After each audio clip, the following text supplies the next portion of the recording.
Welcome back, and thank you for being with us today at Rethink, Winnebago's Healthy Living Partnership, made possible by the Winnebago County Health Department. I'm very honored to be here today in the studio with two very special guests, Tom and Terry Goudy. Thank you for being here with us. You bet. Thank you. I wish the circumstances were different. Rethink came to learn that your son, oldest son, Sam Goudy, was killed in an OWI fatal accident. Very sorry about that. Terry, can you explain to us so that our viewers can understand how has this impacted your family?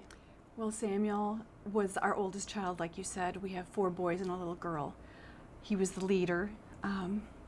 We just love him so much. We miss him tremendously. He was killed along with his 2 friends on June 19th of 2009.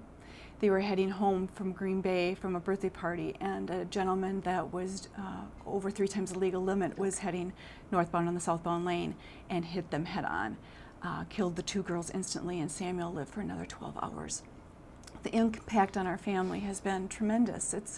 It's hard for me as a mother because there's times that it still takes my breath away that he's gone. I'll be sitting there and I'll think I'll never hug the woman that he falls in love with. I'll never hug grandchildren. I see my husband when I walk in a room and he doesn't know I'm coming and he's crying. And my children, my 4 other children, seeing how difficult it is for them in different times of grieving. And the mothers of Paige and Ariel, they were their only daughters. They missed them tremendously. And Ariel's mom, Patty, said to me the other day, she said, I loved being her mother. People need to understand the impact of what they're doing and the grief that it causes you. We've also experienced having to forgive. Right after they were hit, there was great hatred. Yeah. And I remember crawling up into Tom's lap, and he just said, Terry, we need to forgive.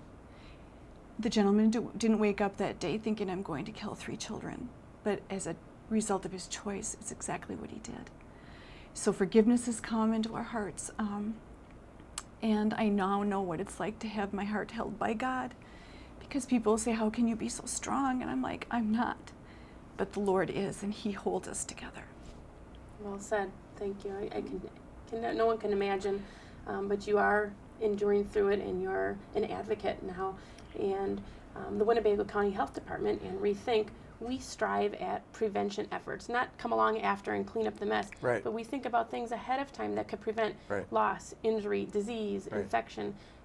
Tom, if you could look past before June 19th of 2009, what would you have liked to have happened to prevent your son's death? Well, we've kind of started this foundation for this very purpose. It could all be summed up with us saying we're hoping to change an unknown statistic, because by going out into the community, there's already rules and laws against drunk driving, and people are aware of that, but they still do it. So what we've decided we have to do is try to reach their hearts. We want to go talk to young people that are just getting started with driving and that experience of being able to take a first drink and things like that. Mm-hmm. We understand that this has to be a community effort and get to their heart and get that to change first before you can start whittling down. It's like all things in life. You can have great organizations. We have a great country that we live in.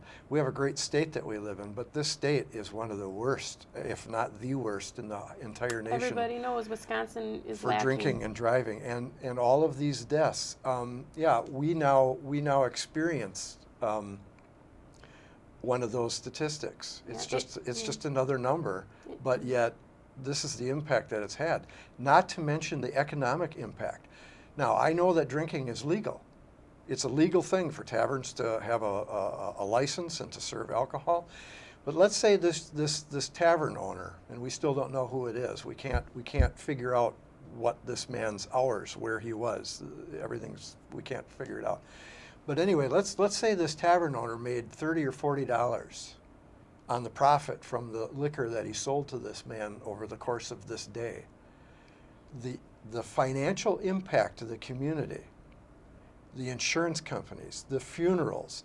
Our son's medical bills were $230,000 for 12 hours of life. It's well almost up to $3 million. It's a huge expense. And if you talk to youth, what would you tell them? What message would you tell them? Well, we're hoping that it's not the message so much, because words come and go, but we want to put a face to it. I still thought I was a lot stronger than what I am when I go talk to these young people about losing my son. I thought I was a little tougher. We just went through our first experience, and it's hard. It's very difficult. So if they remember nothing else of what we said, we're trying to put a face to it and say, it does affect families for real. Right, and that's why we go to the campaign, Please Give the Keys, with the light blue embossed bracelets. We have a website and a Facebook, pleasegivethekeys.org, that Terry and Tom are both working towards. And we know that if anyone wants to get involved, they can just check out the website. Yes, correct. Okay, and that's something to be a part of. We know that you're going around, and I heard that there is also a bench that's going to be created. Yes, a memorial bench. They're raising money for it. Paige's mother is doing that. It's going to be a marble bench, and we'll have the three kids' faces lasered into it. So that will be another thing, a special place for their friends to go to and sit and remember them. Right. Well, we hope that people do take this seriously and remember. We thank you for being here today and sharing with our viewing audience this message. And I would like to also thank today retired family court judge Joe Yana for the 24/7 program, Sheriff Motz, the county coroner, the Tavern League when they support this program, and many of our organizational partners, and you, the viewer, for being with us today during this very important segment. If you do nothing else and don't join a committee and don't have time to get on board with some of the campaign initiatives, please, when you go out this weekend, think seriously and please give the keys.